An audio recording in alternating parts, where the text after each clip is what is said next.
Pois é, galera. Pode pedir uma bebida forte, segura na nossa mão, porque hoje a conversa é papo de terapia. Hoje a gente vai falar sobre aquela voz.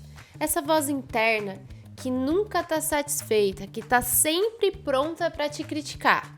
E ela até parece te odiar um pouquinho, ou até muito. Pois é, por que a gente faz isso? Por que a gente se trata tão mal, tão diferente do que a gente trataria uma amiga? Eu sou a Carol Berzotti e eu sinto que se eu ocupar esse lugar de minha maior hater, ninguém mais pode ocupar, então é melhor que seja eu mesma. Pois é. Eu sou a Vanessa Dias e eu demorei mais de 2 anos pra ter coragem o suficiente pra estar aqui gravando esse episódio. E esse aqui é o Mesa pra Duas, um podcast que é uma mesa de bar, de café, pra gente bater um papo, mesmo que difícil, com as amigas. Então, puxa a sua cadeira, se acomode, pega na nossa mão e vem estar com a gente nessa e nas próximas conversas.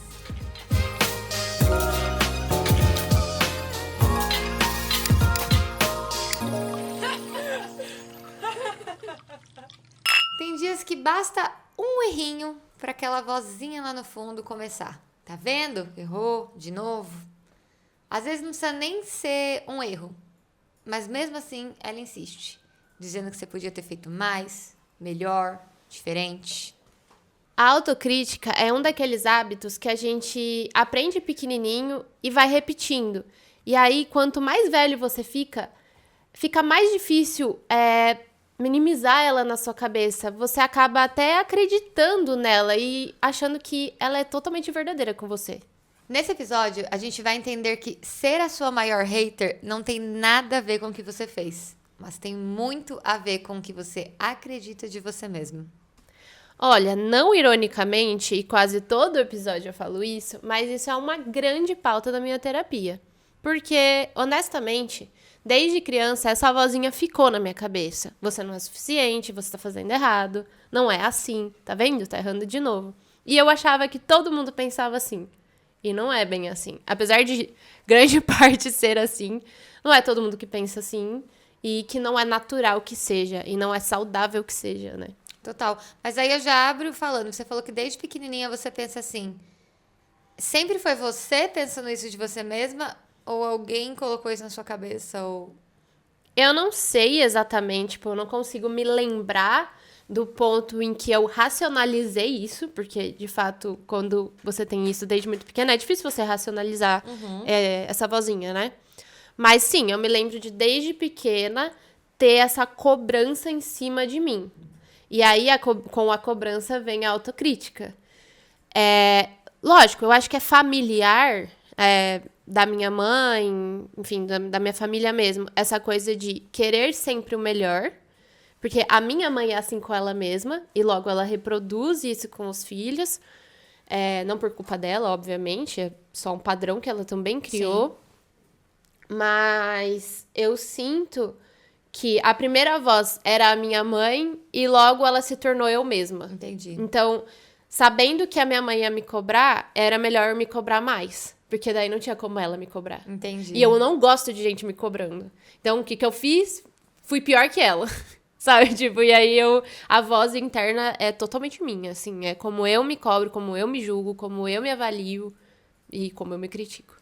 E que tipo de sentimento você pensa que se desperta em você? Por exemplo, no meu caso, a minha autocobrança... Não é, a gente não tá falando só de autocobrança, a gente tá falando de ser maior hater, Isso. né? A gente tá falando de muitas coisas. Mas o meu pesa muito num lugar de vergonha, de medo de julgamento. Daí que vem esse meu sentimento. Não sei pra você. Sim, pra mim também. O hatear, né, o se criticar, o se odiar, no fim das contas é não se achar bom o suficiente. Não se achar, sei lá, capaz o suficiente. E lógico que vem um medo. É um medo, um desconforto, sei lá, nenhum... como eu posso explicar isso? Acho que é se amar de fato, sabe? Tipo, Sim. se garantir, sabe? Bater no peito e falar, eu fiz, e aí?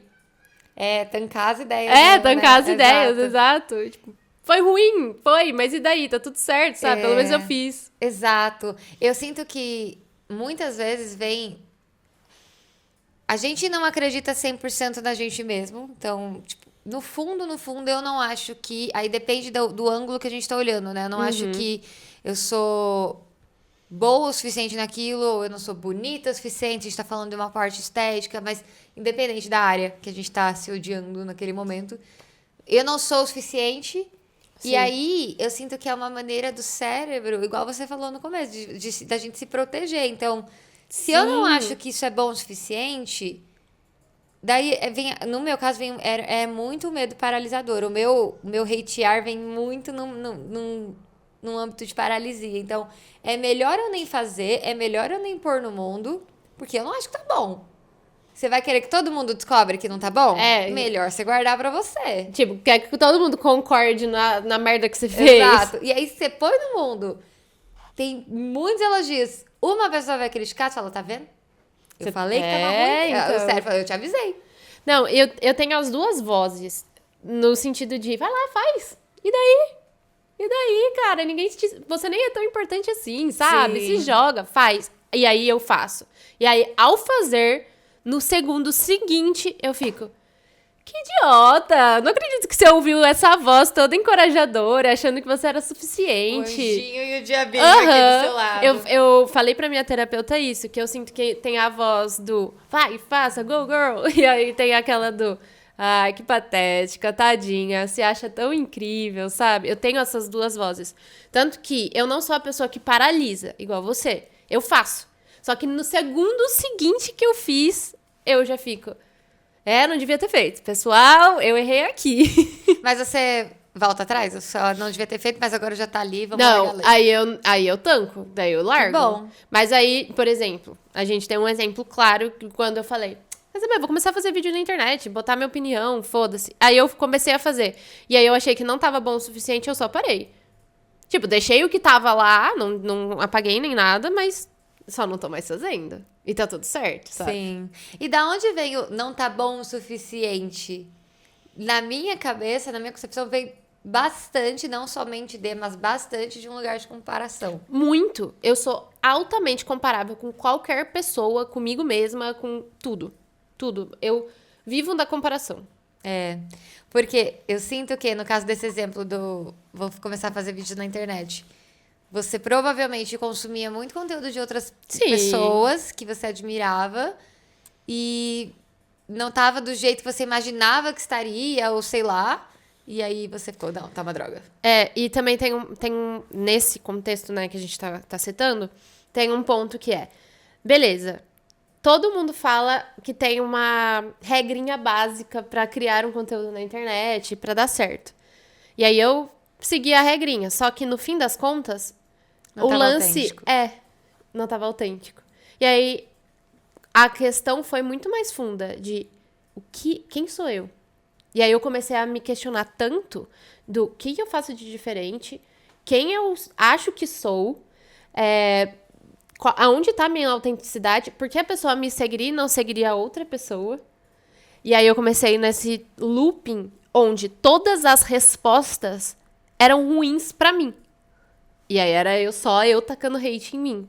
E aí quando eu parei, e é muito engraçado isso, que várias pessoas ficaram tipo, caraca, eu adorava o que você fazia. Tava uma merda na minha concepção. Não tava. Exato. Mas todo mundo fica tipo, cara, era muito legal, porque você não... Tipo, diferente de outras pessoas que tentam parecer perfeita, eu não tentava parecer. E acho que talvez tava aí minha autenticidade, mas que na época eu não via. E, enfim, foi aí que me paralisou de fato. Mas a vozinha, ela era minha, respondendo todas as perguntas que eu me fazia com hate, com Sim. ataques, com comparação. Então, a comparação, ela é... Ainda mais num lugar que... Rede social, né? Que a gente já comentou algumas vezes. A rede social, ela é muito comparativa. Sim, 100%. Muito comparativa. E é muito o que a gente já trouxe. É um recorte da vida das pessoas no auge, na coisa boa, nas conquistas, na alegria. Tipo, ninguém vai pôr a vulnerabilidade ali num contexto Instagram, acho mais. Mas no E TikTok mesmo é no diferente. âmbito de trabalho, assim, no caso, você não é um recorte, mas você tá comparando o clássico, você tá comparando o palco de alguém com os bastidores, o começo seu, sabe? Então, às vezes, vou começar a fazer aqui algum projeto. E aí você começa a ver muita referência. Primeiro, você pode ficar infinitamente nesse campo da referência, no campo do planejamento. E é uma forma de autossabotagem que eu já caí muito. Então, beleza, eu vou começar a fazer isso aqui. Só que, primeiro, eu preciso ler esse livro que vai me preparar. Mas eu preciso desse curso aqui. Mas eu preciso ter um mês aqui de ideias anotadas. Mas eu preciso de... E quando eu tiver isso, quando eu tiver você aquilo, vai criando um repertório pra estar pronta e você nunca... E aí mesmo quando você cria coragem de colocar qualquer coisinha... Não, tá horrível, não sei o que. Foi horrível. Nossa, eu já passei por isso infinitas vezes. Até realmente eu ter coragem de colocar alguma coisa no mundo e manter. Pra mim, a minha reiterização vem desse lugar. Das coisas que eu ponho no mundo. É menos sobre mim, sobre quem eu sou, e muito sobre o que eu vou pôr no mundo. Então, por isso que eu falei no começo que eu demorei 2 anos pra estar aqui, porque de fato foi, assim, da mesma forma, o que você falou da questão de produzir conteúdo na internet, eu passei com a escrita, assim, eu escrevia, daí eu falava, nossa, tá mó legal. Só que aí na hora que eu ia pensar em pôr no mundo, primeiro, a autenticidade ia embora, porque eu ficava tão olhando no que os outros escrevem, falava, nunca vou escrever tão bem assim. Nossa, mas eu preciso escrever, eu preciso usar tal palavra, eu preciso... Gente, existe um nicho específico da escrita, igual nas redes sociais, mas nas redes sociais é mais óbvio de ver, do ego. Tem muito escritor que fica, eu escrevo tão bem, eu uso palavras super rebuscadas, sabe? E é um saco, é um ego muito. A pessoa escreve pra ganhar aplausos, pra ganhar, olha como ele é intelectual. Se eu não citei 1000 referências e 1000 pesquisas, e aí eu ficava, gente, meu texto tá parecendo... Uma bosta. Um textinho de diário. Adolescentinha, E aí tem uma série na Netflix que se chama Valéria. É muito boa, eu recomendo. Nunca assisti. Ela é muito gostosinha de assistir. E a protagonista, ela é escritora. E na última temporada, ela tá namorando um escritor que publica uns romances, não romances, mas uns livros bem profundos e tal. E ela escreve sobre a vida dela, assim. Ela escreve sobre coisas da vida de uma mulher. E aí, ele fala pra ela um dia, você fez esse livro, foi um sucesso, mas você não vai querer começar a escrever sobre coisas mais sérias? Coisas mais importantes, ele fala.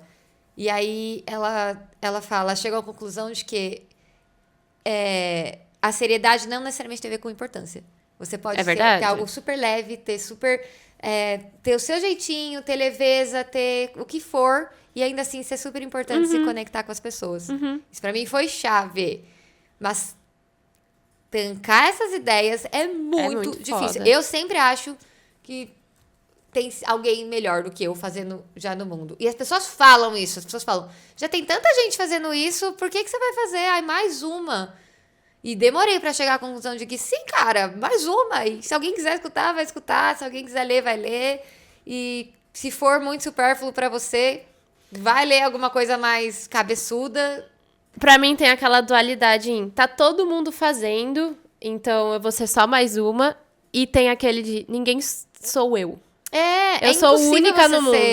Exatamente. A não ser que você tá tirando toda a autenticidade e tentando ser alguém, aí você vai só ser mais alguém. Mas se você vai botar você, vai ser único. Exato. Apesar de estar todo mundo fazendo, e tem isso mesmo, ninguém vai ser eu, sabe? Em algum lugar eu vou me destacar, algum lugar, e aí é essa voz boa minha falando. E aí tem a voz tipo... tá bom, amor, você é assim brilhante, parabéns, sabe? Que se diminui, né? Tipo, tadinha. Oh, ela quer ter um podcast. Ela sonha tão alto. Sim, eu tava pensando aqui, porque a gente tá fazendo um recorte também, acho que no âmbito, talvez até profissional. A gente tá falando muito dessa questão de pôr coisas no mundo. No mundo, né? exato. Mas esses dias eu vi um vídeo de uma menina que eu acho que faz muito sentido, eu já tive isso um pouco, que é... quando eu for magra, quando eu emagrecer, eu vou fazer tal coisa. Quando eu tiver o corpo perfeito, eu vou em tal lugar. Eu vou usar tal roupa. Eu vou ser feliz. Eu vou ser feliz, exato. E aí você fica preparando todo o contexto, todo o seu, sei lá, se preparando tanto para um momento que, primeiro, Pode demorar a vir, pode nunca vir.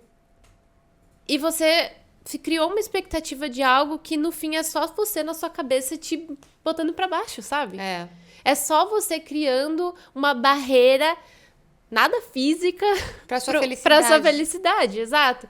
Então, é sim uma vozinha irritante, insuportável, que fica sempre te botando num lugar que a verdade não existe. Então, por exemplo, quando eu for magra, quando eu tiver o peso certo, eu vou usar aquele top faixa.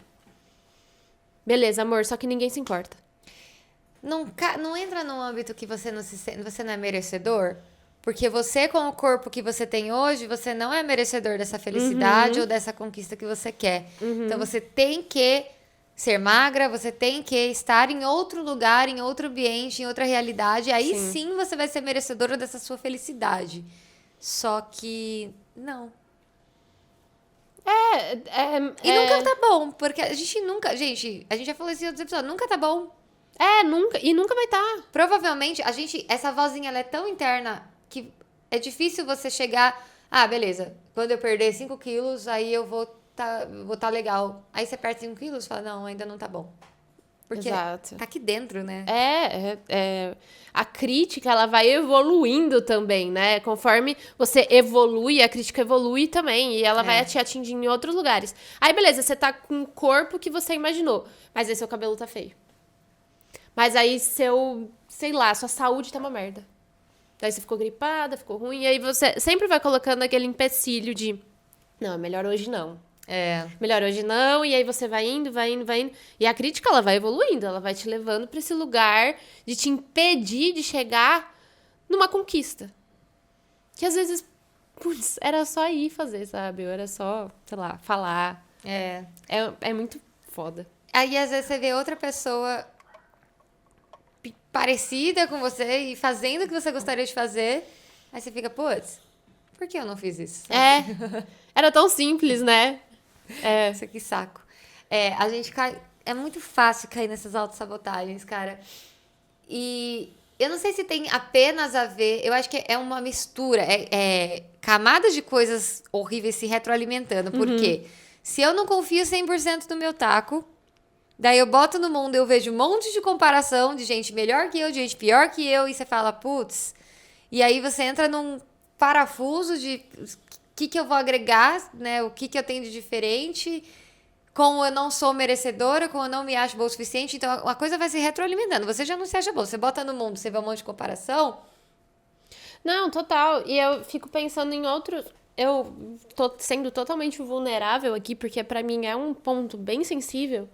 Mas pra mim ela vai em diversas áreas da minha vida em que eu sinto que a autocrítica vem... de ninguém ter me virado e falado. Eu comigo você mesmo. com você mesmo. Exatamente. E aí é tipo assim... você tem 30 anos e na sua área você nunca liderou ninguém? Nunca fez parte de um time e liderou? Nossa, que patética. Aí, beleza. Isso é o âmbito profissional. Aí eu vou pro âmbito da vida... da minha vida pessoal. Ai, nossa, você não casou ainda, tem 30 anos, né? Ah, nossa... Tá passando, meu amor. Você vai fazer o quê? Olha isso, as amigas, tudo, sabe? Vivendo a vida. Aí, beleza. Aí vai pro âmbito, sei lá, da amizade. Aí eu vejo um monte de amiga postando foto com um monte de amigas. E eu posso contar nos dedos quantas amigas eu tenho. Sabe? É nível de autocrítica... Que é o que eu disse pra você. Vai em lugares que você nem imagina. Mas será que nesse caso não tem um pouco a ver com... Você E tá é olhando... comparação total, tá? Sim, mas assim, você tá olhando pra coisas que você gostaria. Então, eu gostaria de liderar uma equipe. Eu gostaria de me casar. Só que ao invés de você olhar com essa gentileza que eu estou falando, tipo, eu gostaria de liderar uma equipe. Você já se vem na porrada. Sabe? Você é aquela pessoa que te pega pelos cabelos. Você não liderou a equipe ainda, garota, sabe? Não, exato. E é por isso que eu tô falando. O ser a minha pior hater é nesse lugar. É de não ser... Olhar pra situação com carinho mesmo. Com leveza.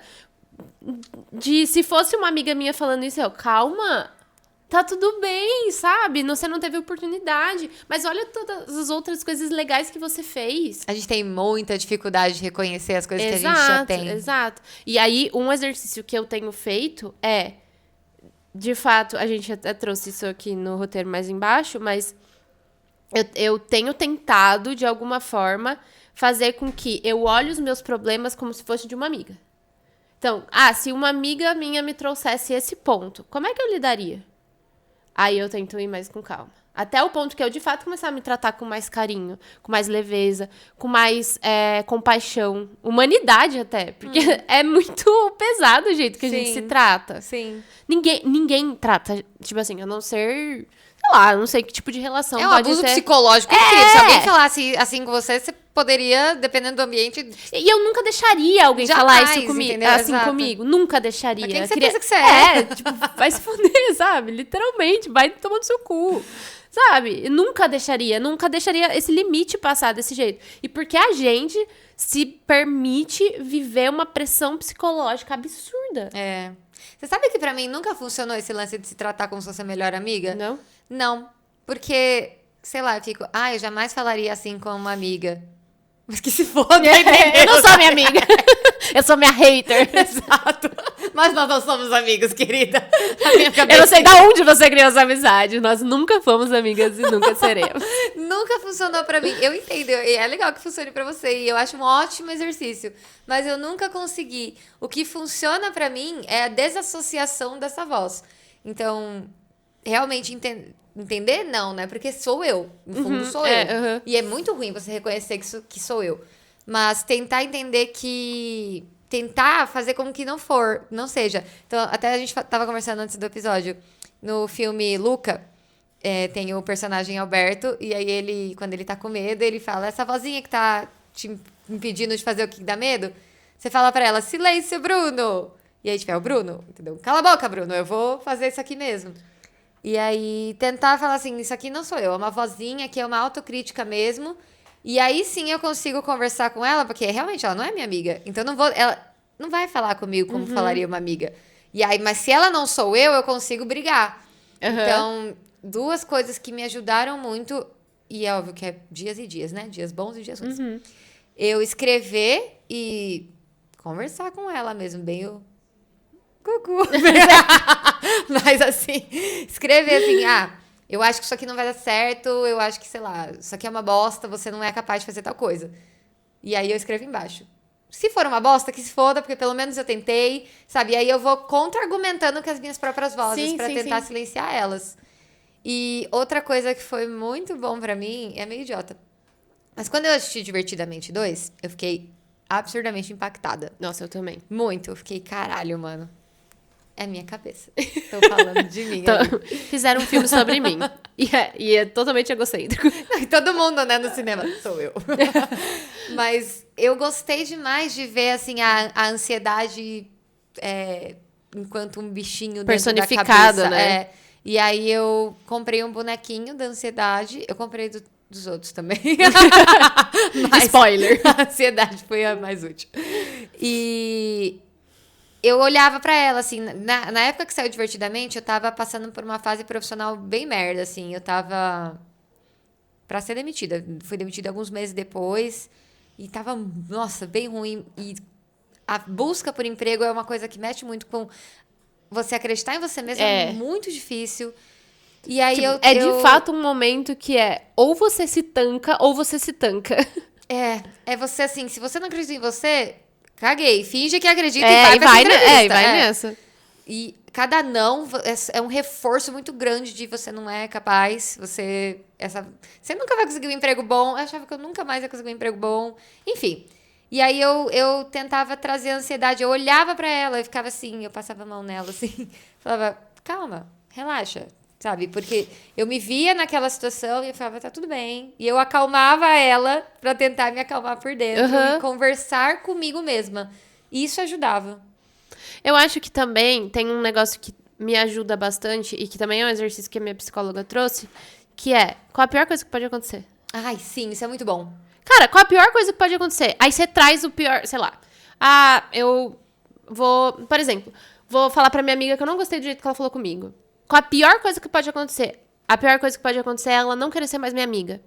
Ótimo, então, essa é a pior coisa. É ruim pra você? Então, fala. Fala, olha, estou te falando isso, mas eu não quero que a nossa amizade acabe. Eu não quero que a gente se afaste. Eu tô falando porque eu gosto de você. Beleza, beleza. Se comunica com esse seu medo, se comunica com essa voz pra vocês conseguirem chegar num consenso. Sim. E isso ajuda muito pra mim, tá? Qual é a pior coisa que pode acontecer? Cara, e nunca acontece. É verdade. Nunca acontece. E mesmo se acontecer, tipo, é muito catastrófico. Mas assim, nunca acontece. E se acontecer também, então não era tão amiga assim, ou sei É, lá, não era nesse pra caso, ser, sei uhum. lá. Mas e também acho que é importante a gente entender desses cenários negativos o que é ou não de fato sua culpa. Porque se a gente tá falando de ser a nossa maior hater, muitas vezes isso vem, né? Se ela ficou brava é porque eu fiz bosta. É. Porque eu não deveria ter falado. A gente puxa muito pra gente, né? E lógico que às vezes é bom, você faz uma reflexão, você cresce, etc. Mas muitas vezes tira essa responsa de você um pouquinho. Olha com outro aspecto, né? De lupa mesmo. Será que a sua amiga não tá sendo infantil? Exato. No caso do negócio do emprego. É muito difícil. A gente tá falando aqui como se fosse a coisa mais fácil do mundo, mas não é. Mas, tomei uma negativa no processo seletivo. Imediatamente, minhas vozes eram assim. Não sou boa. Não sou boa. Sempre tem um monte de gente melhor que eu aí no mercado de trabalho. Queria tanto essa vaga. Droga, nunca vou conseguir. Sou ruim em processo seletivo, sou ruim, meu currículo tá ruim, você começa a muitas autocríticas. E às vezes não, às vezes só. E já, não sei se já aconteceu com você, mas acho que por fazer terapia, talvez já. Às vezes o problema é tão grande na sua cabeça e a hora que você fala em voz alta, vira quase nada. Tipo assim, já aconteceu várias vezes, eu tô puta cabeção pensando num bagulho, tipo, meu Deus, que absurdo, não acredito que eu vou ter que falar disso com alguém, nanana. Aí eu falo pra minha psicóloga, a hora que eu falo a palavra, eu explico pra ela a situação, automaticamente eu termino a frase. Aí eu falo pra ela, nem é tão importante assim, né? Tipo, não foi tão... Eu falei, tipo, nossa, fiquei pensando a semana inteira nisso e a hora que eu falo em voz alta nem parece algo tão grande, tão cabeçudo, de fato. Total. É muito engraçado quando falar em voz alta diminui muito o problema, Diminui. né? Então, acho que às vezes também esse pode ser um ponto. Tipo, fala em voz alta o que você tá hateando tanto sobre si. Vê se isso daí é plausível mesmo, né? Exato. Acho que a gente tá dando várias opções aqui que funcionam com a gente ou não, mas tudo se resume em tirar um momento pra observar aquilo e não simplesmente ir atropelando. Porque às vezes acontece da pessoa nem ter consciência daquilo. A voz é tão verdade. interna. Isso aconteceu comigo por muitos anos, até realmente eu ir buscar terapia e tal, e conseguir ter essa autoconsciência de você nem ouve essas vozes assim, você não escuta de verdade. Você simplesmente fala, não tá bom. Só que você não prestou atenção que é uma voz, que é uma autocrítica, de onde isso vem, o que você vai fazer com ela. E todo esse trabalho é importante para que você consiga tentar diminuir. Às vezes tá tão no automático. Eu lembro, eu já citei isso, acho que em algum outro episódio, que em 2020 eu fiz um projeto no Instagram que era para ajudar negócios físicos que estavam fechados por conta da pandemia a sobreviver no digital. Nessa época, eu não tava... Eu tava fazendo terapia, mas era por um outro motivo. Por um motivo de um problema pessoal que eu tava tendo. Não tinha essa consciência ainda dessa minha autossabotagem. E foi muito difícil. Eu paralisava, assim. Eu começava a gravar um vídeo. Eu odiava cada segundo da experiência. Falava, tá muito ruim, eu não quero mais fazer. E aí eu lembro que eu desliguei a câmera e fui no sofá, assim. Porque eu falei, não consigo. Eu me odiava, assim. Eu falava que eu não conseguia falar, eu não tenho nada de bom pra falar pras pessoas. Um monte de vozes. Só que eu não tinha consciência de ouvi-las. Acho que ouvir essas vozes é importante. Tô ouvindo você. Fala mais. Não é bom o suficiente, tá uma droga. Ok, ouvi tudo, agora eu vou entender como é que eu faço pra diminuir isso aqui. Essa autopercepção... Ela é muito difícil, mas eu acho que ela é essencial. Mas eu realmente acho que só tem essa autopercepção quem faz terapia. Porque eu acho que a partir desse momento a gente começa a se questionar mais. Eu não sei se... pelo menos eu antes da terapia... Eu sou uma pessoa antes da terapia, depois da terapia. Sim. Mas eu acho que o fato de a gente estar em terapia faz com que a gente se questione, porque a nossa terapeuta vai questionar. Por que você agiu assim? Por que você pensou assim? Pelo menos a minha terapia, ela vai muito nesse ponto de... Tá, mas por que você fez isso? Sim. Mas o que você pensou fazendo isso? Como você se sentiu? E aí, automaticamente, você vai ter que responder pra ela. Então, você começa a se responder. Porque daí, você vai ter que falar pra alguém o que tá acontecendo. Quando você tá sozinha nesse... Eu acho difícil você chegar nessa autoconsciência. Difícil. Sim. Não tô falando que é impossível. Pra mim, experiência Carol falando, eu acho que eu sozinha não conseguiria. Porque não, é tão automático. E a gente faz isso com tanta rapidez... Que, cara, é muito difícil você ter essa reflexão, essa autopercepção.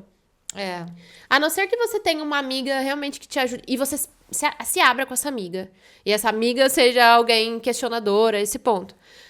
Pra mim, funcionou muito me abrir, além da terapia e tudo mais, a me abrir com amizades. A gente falou em outro episódio isso. Eu consegui me abrir, foi um ponto importante pra eu também perceber o quanto eu me odeio. Você mesma falou pra mim esses dias, cara, mas você tá passando por uma fase que ninguém tem coragem de fazer. Sim. Isso é muito forte, isso é muito corajoso. E eu fiquei tipo, é verdade, preciso confiar que isso é muito corajoso, preciso confiar que o que eu tô fazendo não faz sentido. Só que se a minha amiga confia, eu também tenho que confiar, sabe? Se alguém de fora tá me olhando e tá confiando, eu preciso confiar. Ter relações que te encorajam a pensar diferente, eu acho bom. Não digo que é a cura do mundo, Não mas é bom. É uma boa força pra te puxar quando você tá no momento de baixa. No meu caso, escrever ajuda também. Porque eu consigo organizar. E no papel, tá? Não no computador. Quando a gente escreve no papel, a nossa mão é mais lenta que o nosso cérebro. Sim. Então, força a gente a, de fato, pensar mais devagar e organizar a nossa cabeça. E aí, isso, pra mim, pelo menos, ajuda muito, assim. E outra, eu tenho um caderno lá, não é um diário, porque eu não escrevo, hoje eu fiz tal coisa. Mas é um caderno que eu uso quando eu preciso escrever. Ninguém vai ler aquilo. Então, eu tenho total... Se eu quiser, eu queimo a folha logo em seguida, se tem medo de alguém ler. Mas eu tenho total segurança de que eu posso falar tudo que eu quiser, as coisas, os demônios mais internos dentro de mim, as coisas mais feias que eu menos tenho coragem de admitir, posso falar. E talvez você não fale em voz alta, porque é muito difícil. Mas passar para um papel é a mesma coisa que você ter verbalizado no caso da sua terapia. Ajuda primeiro a reconhecer e a tentar associar, enfim, trabalhar aquela voz. É uma ferramenta útil. Sim. Tem que entender o que funciona melhor pra cada... Eu tentei escrever e pra mim não funciona. Não funcionou? Não, eu até escrevo tal, mas aí eu não leio e aí aquilo só fica... Pra mim fica muito processual, sabe? Eu só tô escrevendo pra registrar, sabe? Entendi. E aí eu fico... Mas eu ainda tô pensando, ainda tá aqui, e aí eu não consigo racionalizar de fato aquilo. Pra mim não funcionou. Eu tentei no começo desse ano, até comprei um caderno também, mas pra mim não funcionou. Pra mim, o verbalizar é muito mais importante. Porque daí ou eu me escuto falando e eu fico, gente, que atrocidade essa que você tá pensando de si mesmo. Ou é isso. Já tentou falar pro espelho? Eu acho patético. Juro, eu me olho falando pro espelho e eu fico, nossa, como você é idiota. E aí é pior. Meu Deus, quanto julgamento. Nossa, a única vez... A minha terapeuta fez eu ficar me olhando por 5 minutos no espelho. Foi a pior experiência que eu podia ter tido. Ela falou, não, você vai fazer aqui comigo em terapia. Ai, credo. Porque eu não conseguia fazer. Aí ela, tipo, pega o espelho. Aí eu peguei e ela ficou, tá, agora fica se olhando 5 minutos, eu vou contar. E eu, tá bom. Aí, vira e mexe, eu ficava olhando, tipo, ela, se olha no olho. Você precisa se entender quanto pessoa, quanto um ser humano, e que tem sentimentos, e que sofre, e que ri, e que... tem dores, que tem sombras e que tem problemas, sabe? Você precisa se entender como essa pessoa. Só que você só vai entender quando você se olhar no olho e se perceber como uma pessoa. Porque até E ajudou? Ajudou, mas ainda é, tipo assim, se eu tiver que fazer de novo, vai ser tão desconfortável quanto. Mas é um desconfortável, mas que ajuda? Ou é um desconfortável? Não, eu acho que é um desconfortável que ajuda, com certeza. Porque imagina, são 5 minutos você se olhando no espelho... sem tentar se julgar.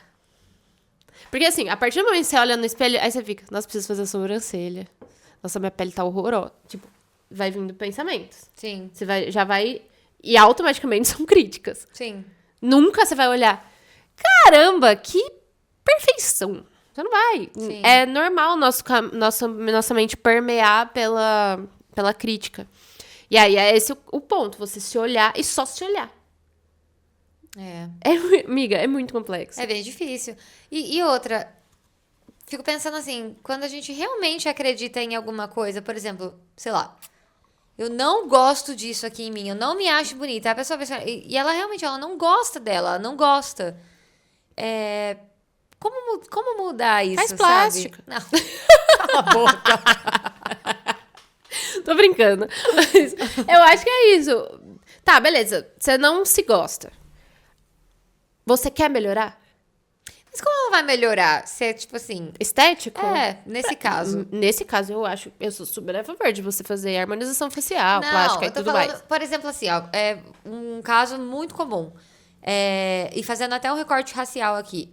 As mulheres negras não tinham, estão começando a ter muito mais exemplos, mas elas não tinham referências de beleza que são iguais a ela. Então ela se olha no Nossa. espelho, ela fala, meu nariz é muito batatão, minha boca é muito grande, meu cabelo é muito cheio. feio. E ela não se gosta, entendeu? E não acho que nesse caso ela tem que... Não, concordo. Entendeu? Entendi.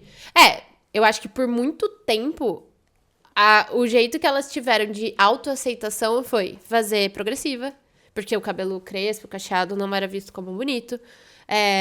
Fazer cirurgia plástica. Por muito tempo foi isso, porque as referências de beleza eram outras. E aí, sim, eu acredito que por muito tempo foi isso. Foi a cirurgia, foi os processos estéticos que foram ajudando, de certa forma, a autoaceitação. Sem isso, tirando a parte, sei lá, de plásticas e tudo mais, eu confesso que eu não sei. É muita conversa no espelho, eu acho. eu não acho sei que como... nesse ponto específico que a gente tocou, o ser maior hater de você mesmo não é tão individual. Não, e é bom tem a gente vários entender recortes, isso, entendeu? exato. Tipo, a pessoa não se aceita porque socialmente ela também não é aceita. Ela tá reproduzindo uma ideia que não veio necessariamente dela. Como a gente falou, tem o recorte racial, tem o recorte de orientação sexual, tem o recorte de gênero, tem vários recortes de aceitação em que a gente tá falando, lógico, de uma experiência individual aqui, mas que tem outros que a gente nem consegue, acho que nem pautar tão... É tão individual e ao mesmo tempo tão coletivo. Então, é muito louco. Que nem você falou assim, o lance da magreza. Quando eu for magra, aí sim eu vou poder usar tal coisa. Aí sim eu vou poder... Na real, isso é um pensamento individual, mas é um pensamento que você comprou... Não tô falando você, mas Sim, assim, sim, você sim. comprou porque pessoas magras têm Existe um padrão... direito à felicidade do que pessoas gordas. Entendeu? Então, é foda, mas a gente pega essas merdas, não sei nem como falar, pega essas concepções horríveis, coletivas, Esses padrões, e né? internaliza em forma de vozes de ódio dentro da gente. Sim, às vezes nem é o que a gente pensa. Até porque, quando a gente é criança... Principalmente esses padrões de sociedade, por exemplo, magra, branca, cabelo liso, a gente não tem essa concepção. Porque a gente é criança, a gente não tem esse conceito de padrão do que é bom e do que não é, do que é certo e do que não é. Então, a gente vai vivendo.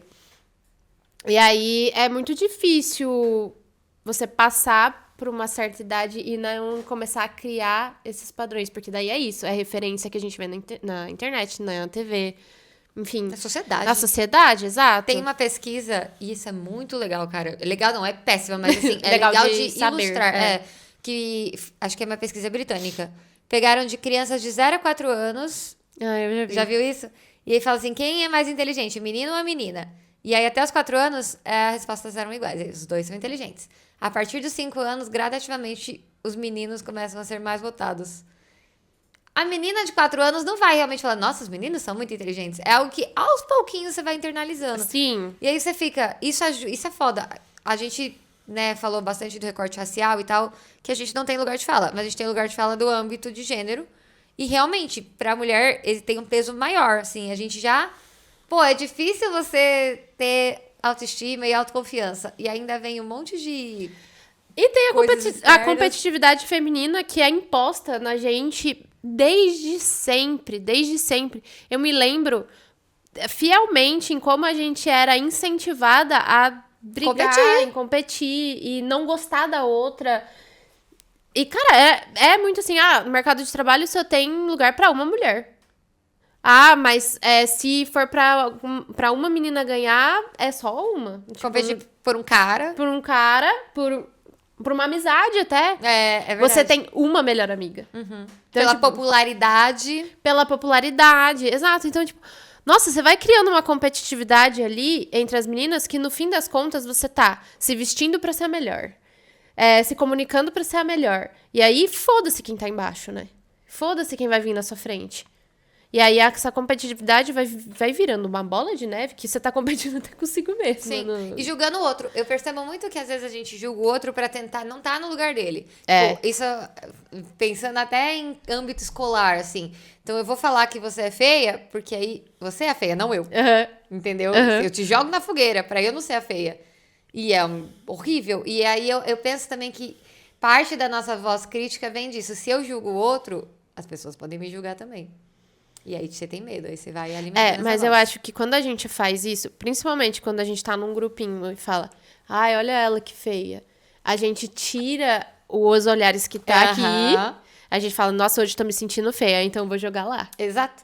Tipo, ai, olha ela que feia. E todo mundo olha, aí você fica, isso, olhem pra lá. É por isso que vários bullers são pessoas que têm inseguranças consigo mesmo. Então, Sim. se eu não me sinto bem com o meu corpo, eu vou zoar alguém e pegar a pessoa pra Cristo. Sim, porque Sabe? daí o foco tá lá, não tá em mim. A pessoa, a pessoa é gay e tá lá fazendo bullying com o outro cara gay que é assumido, entendeu? Aham. Nossa, acontece Bastante. muito isso, muito isso.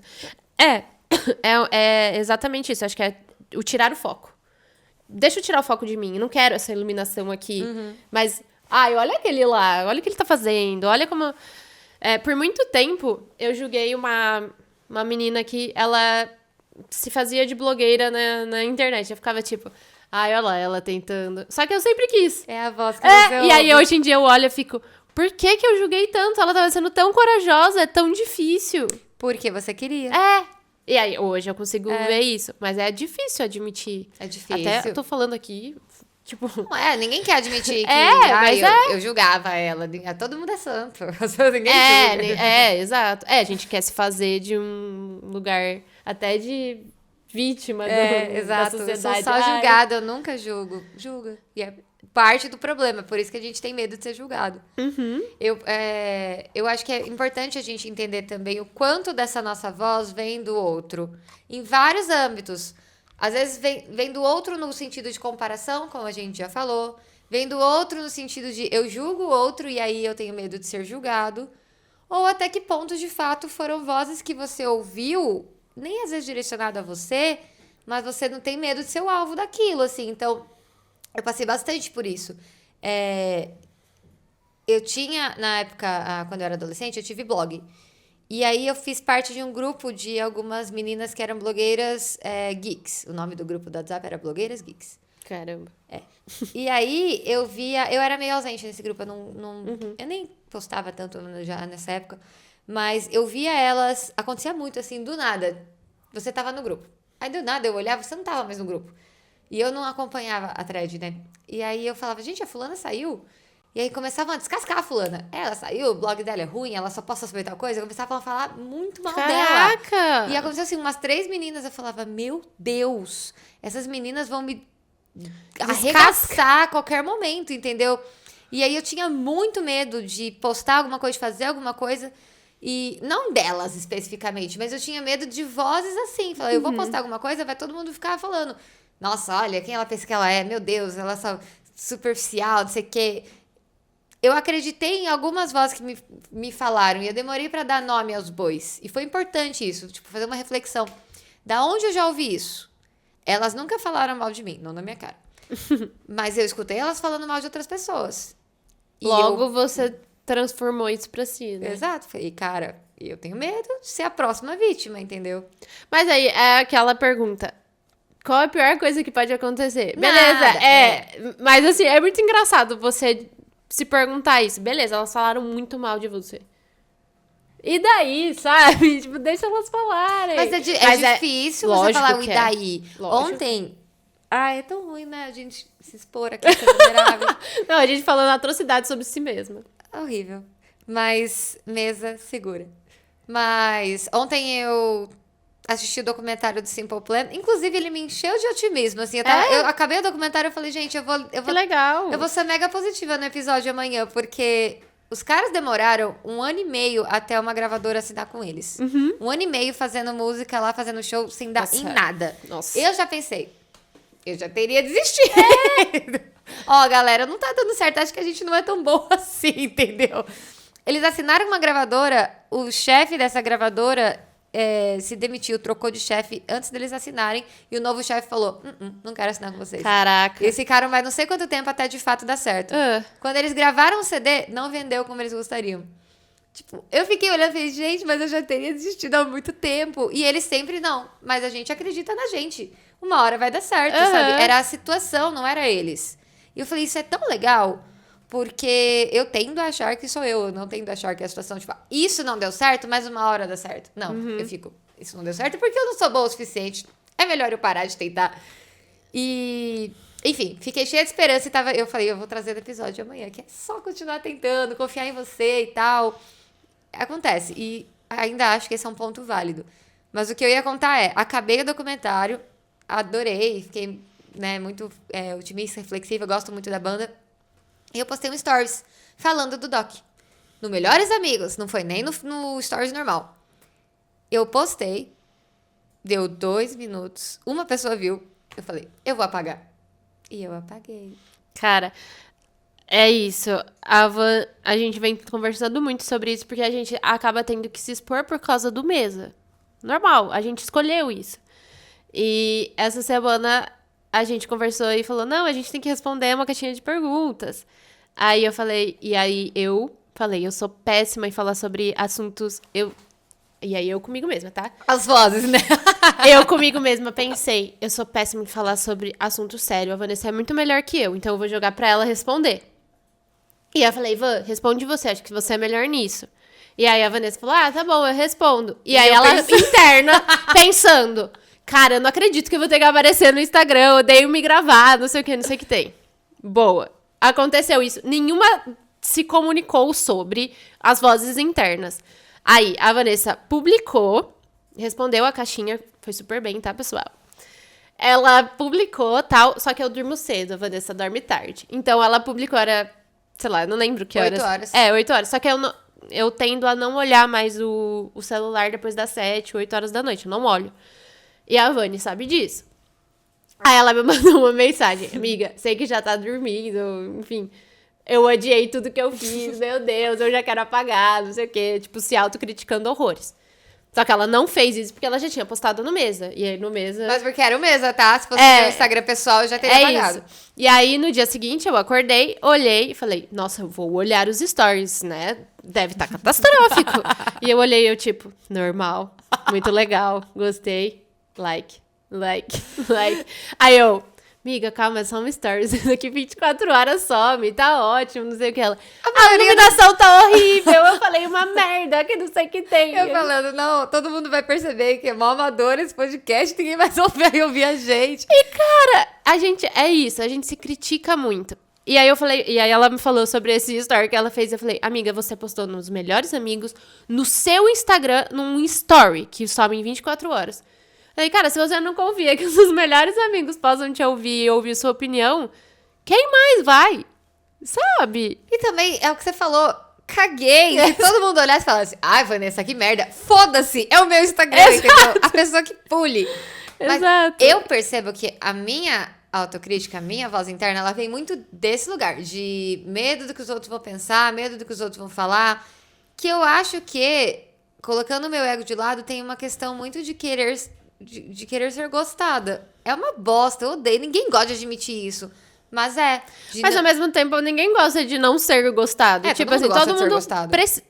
de alguma forma ou de outra, precisa de uma aceitação externa.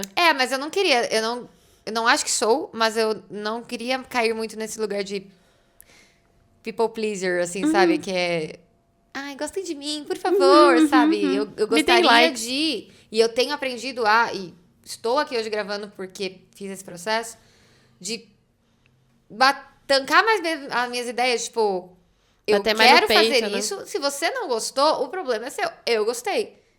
Hoje eu tenho esse lugar confortável na newsletter, eu tenho esse lugar confortável no podcast. Se alguém aqui escutar tudo que a gente tá falando e falar, achei uma merda, eu vou ouvir, mas eu não vou acreditar.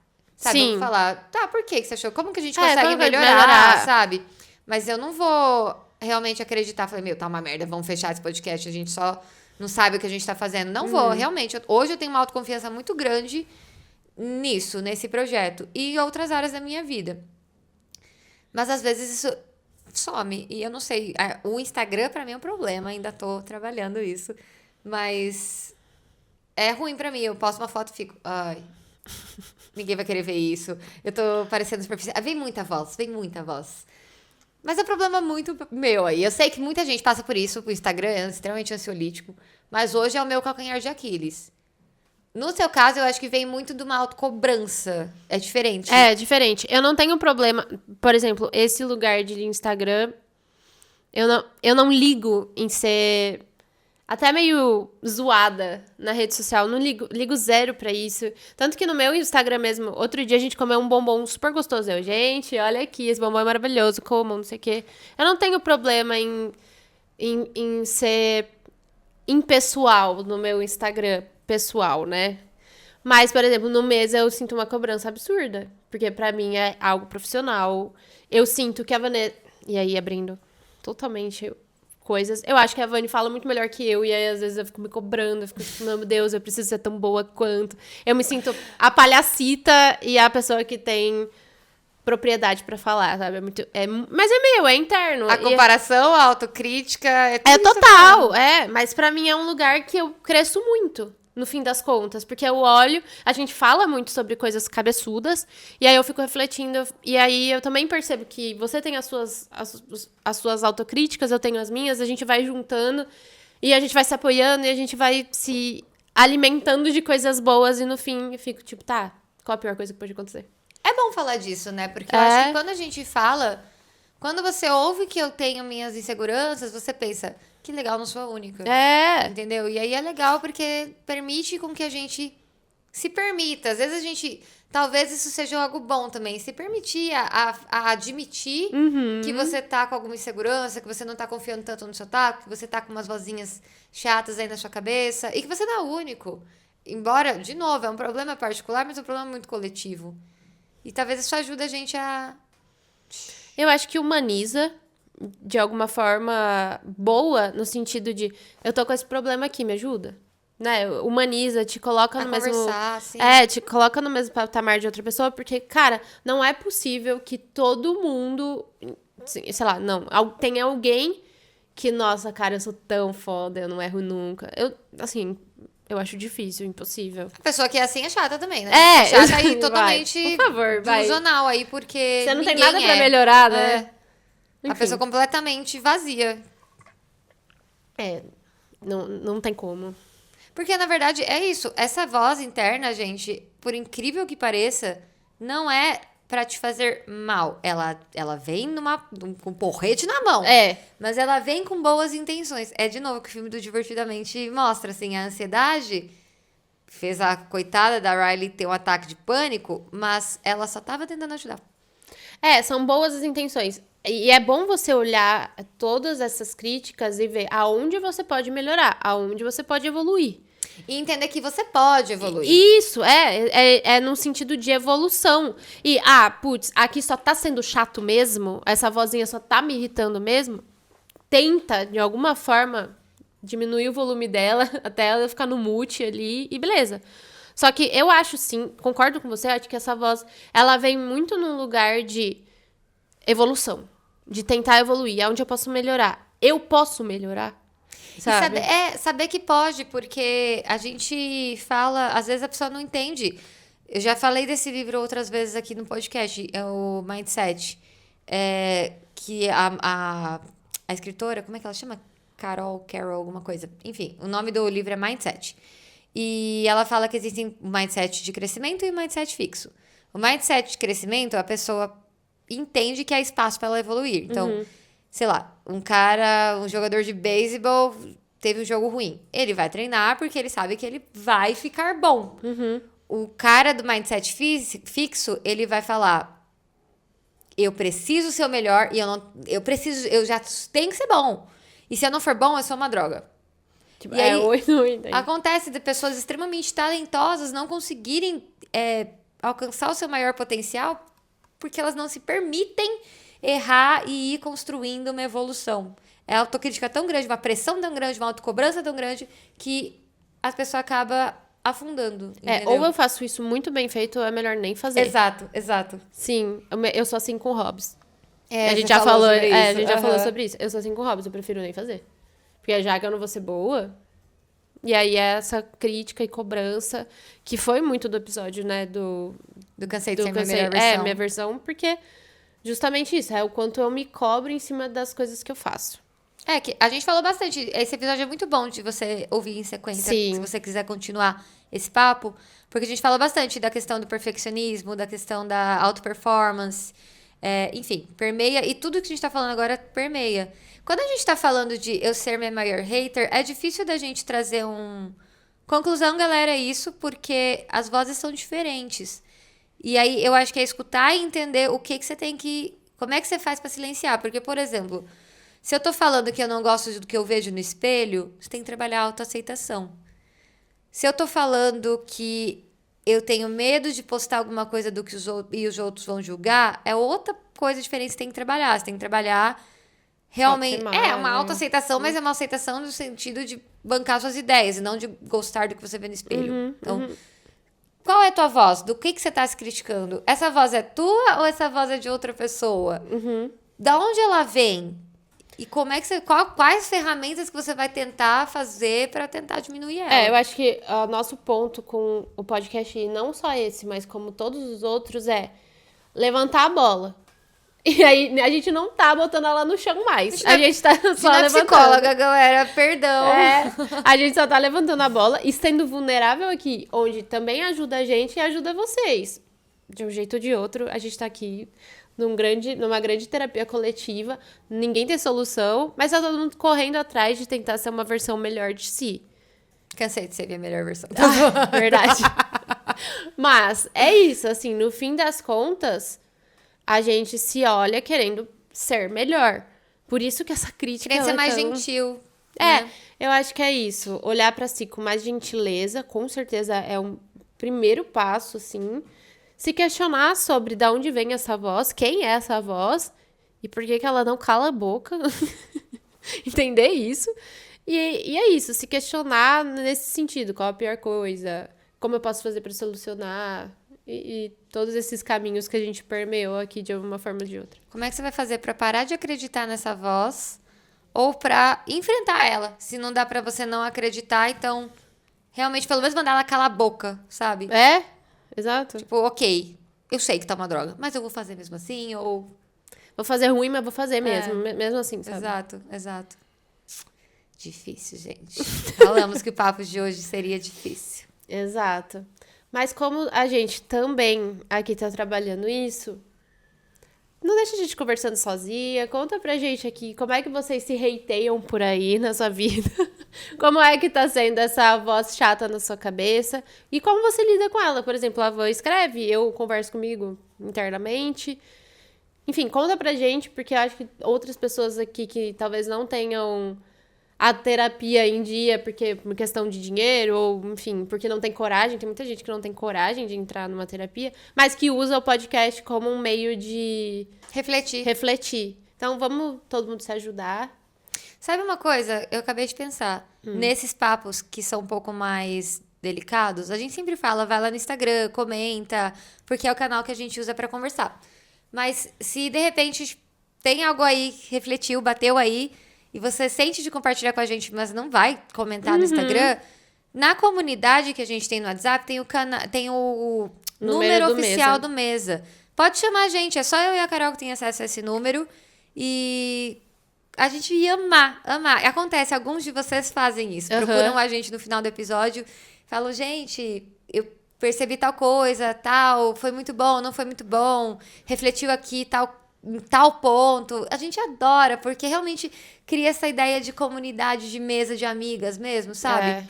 Então... Pode ser na DM do Instagram também. Na DM do Instagram, Um canal que você acha que pode se comunicar com a gente de alguma forma. É isso que a Vani falou. A gente ama, porque não parece que a gente tá conversando aqui. Porque no fim das contas a gente só tá olhando as câmeras e a gente não tá olhando vocês. Exato. E a gente gostaria muito de saber como é que essas conversas estão chegando aí, né? Não é de um lugar de... Tragam os seus elogios real, não é, entendeu? É de conversar mesmo, de tentar entender como tá ressoando daí e continuar a conversa com vocês de alguma forma, que sempre foi o maior objetivo desse podcast. Esse podcast, ele... Óbvio que quando a gente tá gravando o episódio, vocês estão ouvindo, ele acaba sendo unilateral. Mas a gente quer ao máximo que o Mesa para Duas, ele seja um projeto de conversa. Exato, exato. A gente inicia daqui, mas vocês trazem... Toca dali. Vocês tocam daí, no sentido de que todo mundo tá pensando a mesma coisa e compartilhando e conversando. E vira uma grande mesa de amigas mesmo, em que tá todo mundo trazendo uma opinião diferente e olhando por outro espectro e todo mundo se ajudando, sabe? Esse sempre foi o nosso objetivo e vai continuar sendo, mesmo que, sei lá, a gente pare de postar um dia, sempre vai continuar. O nosso canal pessoal sempre vai estar aberto para ouvir e, sei lá, tentar se ajudar. Exato. E tudo bem também, se você não quiser, mas espero que tenha ressoado aí de alguma forma. Esse é um tema, gente, que realmente dá pra fazer parte 2, parte 3, porque tem tantos âmbitos, até coisas que a gente colocou no roteiro. A gente vai trazer convidados com outros olhares, né? Aqui a gente trouxe muito mais uma percepção nossa e tentamos passar pelo macro, mas dá pra descer só na parte de autoestima estética, na parte de autoestima no trabalho, enfim. Dá pra gente ir pros recortes específicos.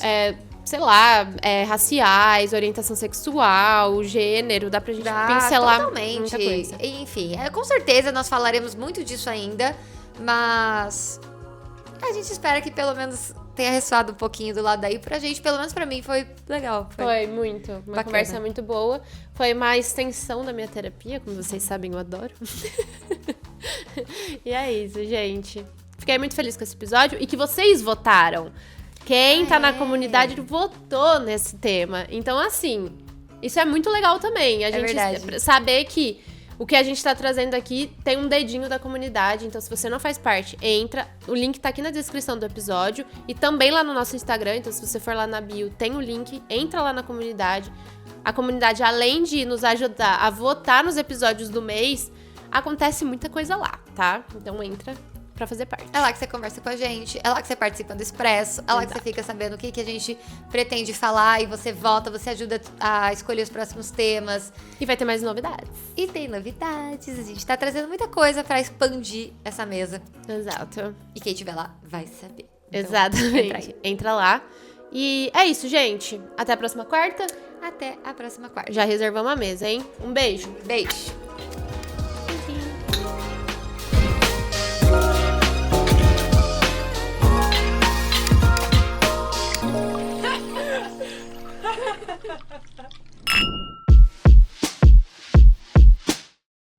O Mesa para Duas é um podcast produzido e gravado pela Nude Filmes. O roteiro é meu e da Carol. Comunicação visual, WLZ Studio. Apoio Prospecção Ads.